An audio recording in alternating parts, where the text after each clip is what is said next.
Generally speaking, good rule of thumb, sequels are not as good as the originals. Generally speaking.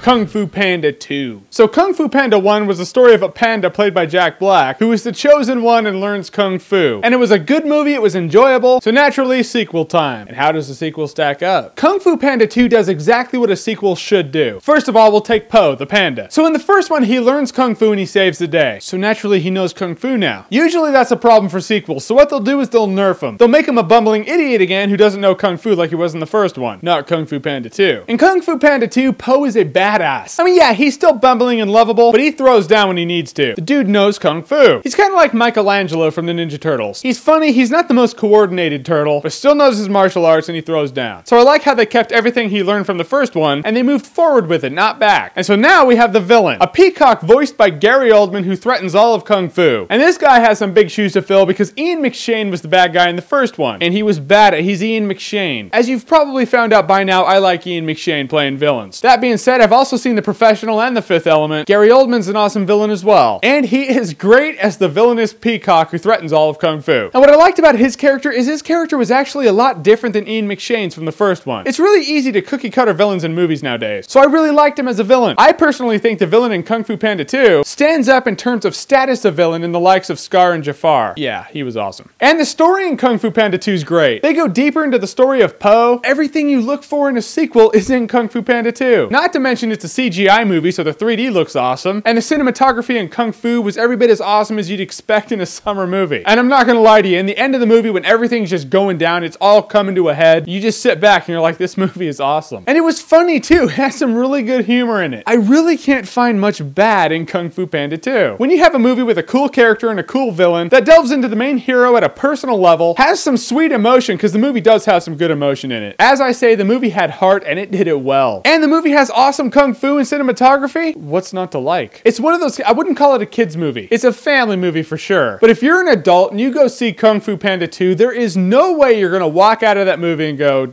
I didn't have a good time. You may think you have to say that, but you're not gonna feel that. So just be honest with yourself and say you liked Kung Fu Panda 2. Kung Fu Panda 2 is one of those rare situations where the sequel is better than the first movie. I enjoy the first couple Shrek movies, but I now enjoy the Kung Fu Panda movies more. So do yourself a favor this weekend, go check it out, go see it, because Kung Fu Panda 2 is awesome-tacular.